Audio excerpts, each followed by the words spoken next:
And U.S. President Donald Trump is all set to visit China this week for talks with his Chinese counterpart Xi Jinping. Preparations are in full swing for the high-stakes visit, with U.S. Air Force C-17 aircraft already arriving in Beijing.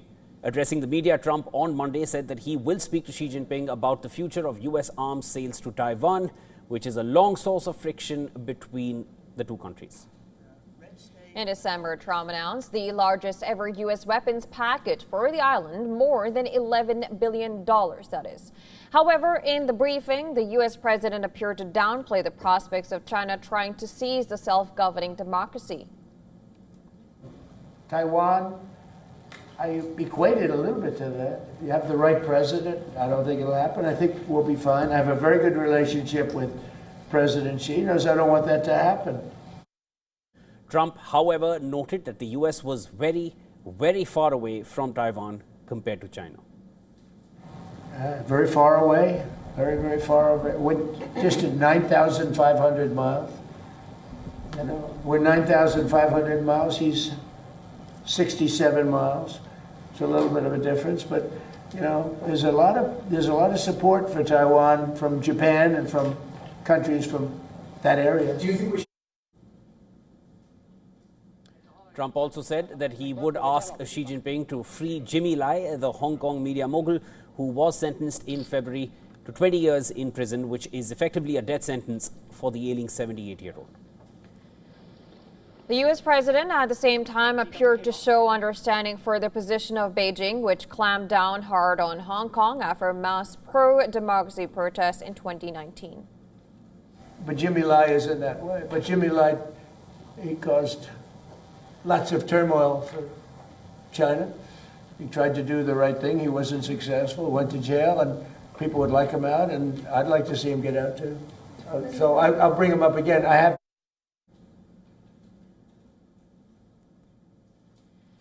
of his return to Beijing after nearly half a decade, Trump several times have hailed his ties with Xi, saying they have gotten along well on everything but COVID. Well, his two-day summit with Xi carries more energy market weight than any bilateral meeting in recent memory. Well, the talks come as the world grapples with what the International Energy Agency has called the largest supply disruption in the history of the global oil market, with the near-total closure of the Strait of Hormuz. I have a great relationship with President Xi, and I think you can see that with the fact that in Hormuz, they get a big percentage, 40% of their oil from Hormuz. There's been no ships coming in, no nasty ships coming in that we end up in skirmishes with. He'd like to see it get done. He doesn't want to see, I'll tell you what, look, I respect him a lot, and hopefully he respects me. Well, much of Iran's oil is bound for Asia, with China a major importer. And in the latest, U.S. has issued sanctions against 12 individuals and entities that it said facilitated the sale and shipment of Iranian oil to China. But Trump is also eyeing business opportunities during his visit to China, as evident from the more than a dozen CEOs and top executives joining the U.S. delegation, including Elon Musk of Tesla and Apple's Tim Cook.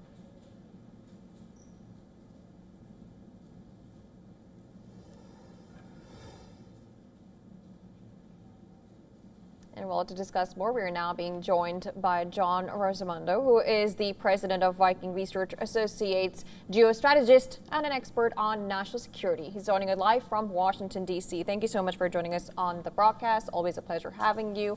We'll come to the themes of the meeting and everything, but I'll start with the latest. That is, of course, Taiwan. That remains a very big flashpoint between the two nations. And we have Trump, who is saying that he is, thinking of this deal with Taiwan. How do you think that talks will proceed when he goes to talks with Xi Jinping?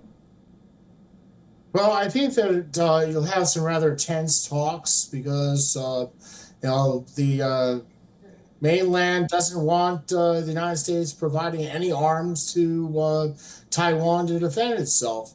I think that looking at domestic issues in China, where Xi has eviscerated the general staff of the People's Liberation Army. Now, with U.S. arms finding their way into the Taiwanese military, makes his 2027 goal of taking over Taiwan farther away. John, let me bring your attention to the Strait of Hormuz, because trade and tariffs, Taiwan and Strait of Hormuz, these seem to be critical in this visit. Let me come to the Strait of Hormuz. It was just a week ago where the Iranian foreign minister was in Beijing. China has made it clear that they support Iran in safeguarding its national sovereignty and security. This is the backdrop in which this meeting is taking place. Of course, there is a US blockade of the Strait of Hormuz, and China does get hurt by that because a large part of its crude oil passes through this strait. How do you feel US is going to be leveraging its hold on the Strait of Hormuz and the current war to get China to the negotiation table, because there are going to be deals here?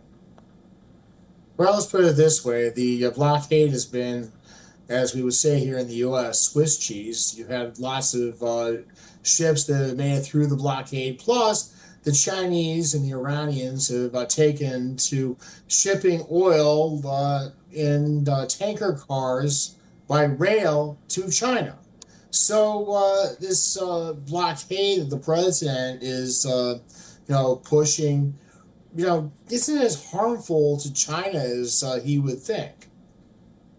And that being said, of course, this meeting is also happening where there's going to be midterm elections in the U.S.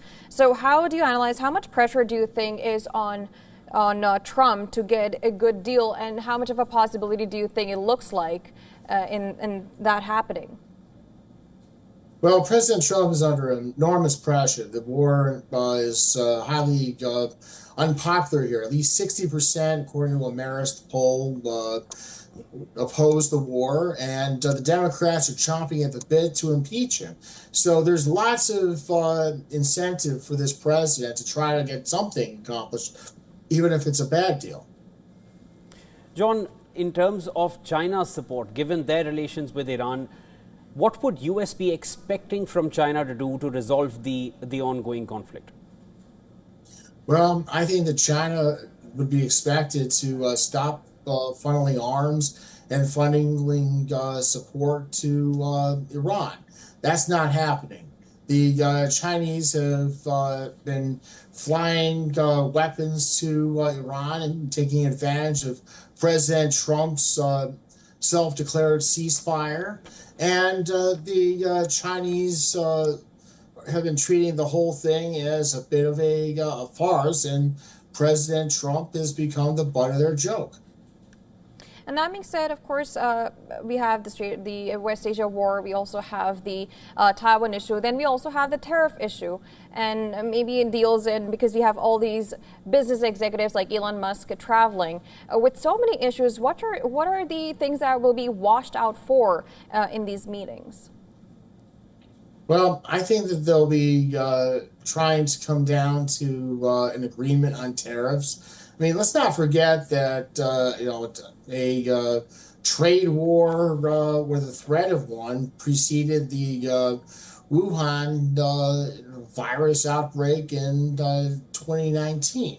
So the president and Xi have been, pushing the tariff issues for years, and I don't see, where the daylight is. John, just bringing your attention back to Taiwan, last year, the US Congress had approved an $11 billion arms sales package to Taiwan. Reportedly, that's been stalled by the State Department ahead of this upcoming summit. And there's also some amount of positive messaging that has come in from the US. Trump relaxed restrictions on the sale of advanced semiconductors to China, shown little support for Taiwan, at least in terms of what I just mentioned, the arms package, and reportedly ordered the Pentagon to cut references to China being a threat from the US defense strategy. That's also a change in terminology. As far as Taiwan is concerned, they say we do not support Taiwanese independence. Do you feel China would be looking at more from the US in terms of their stance on Taiwan? Perhaps a statement suggesting that US opposes Taiwanese independence instead of just does not support, because that's crucial for China. Anything comes to Taiwan and China becomes belligerent. We've seen that in 2022 as well, when Nancy Pelosi went and relations nosedived during the Biden administration when she was in Taiwan, sitting House Speaker, going to Taiwan, and China did not react well to that at all. No the previous visit by a US president to China was in 2017, and now again it's Trump who's going back. And if you look at the the visits to China by US presidents before Trump, in Barack Obama visited 2009, 2013, 2014, 2016, almost on a yearly basis they were visiting, and then there was a complete lull in the last 9 years. So coming back, just making it concise, what would China be expecting from the US in terms of Taiwan and other crucial issues for them? Well, China would be expecting the U.S. to back down on its military support for the island, which it considers to be part of China. I mean, one thing that then also to back down on its trade sanctions against China. I think that President Trump is, frankly appeasing them, and I don't see any, up to it, other than the Chinese continuing to steal our technology and becoming more and more of a threat. That's an important point. You talked about technology because that has been coming up in the news and more often. When we talk about Taiwan, how do you think the allies of U.S. will be looking at these meetings, for example, Japan or India, for instance? Well, I think that Japan is probably nervous about President Trump, backing down, giving away too much, because the current Prime Minister of Japan, is very much a hawk against China, and has classified China's threat against Taiwan as a national security issue.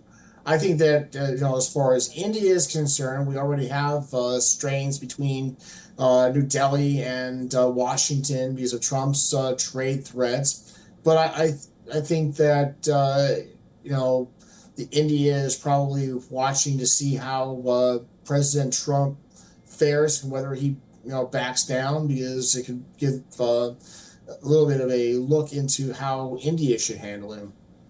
John, thanks so much for joining us here on the broadcast. A lot of positive messaging that's coming in from the U.S. Embassy here in India. So let's see how U.S. wants to take this forward. Marco Rubio coming in soon enough, and we'll need to watch that one. Of course, for now, it's the Trump-Xi summit meeting happening after 9 years. A big deal for both countries, largest economies in the world. Lots to watch out for. We'll discuss with you again. Thank you.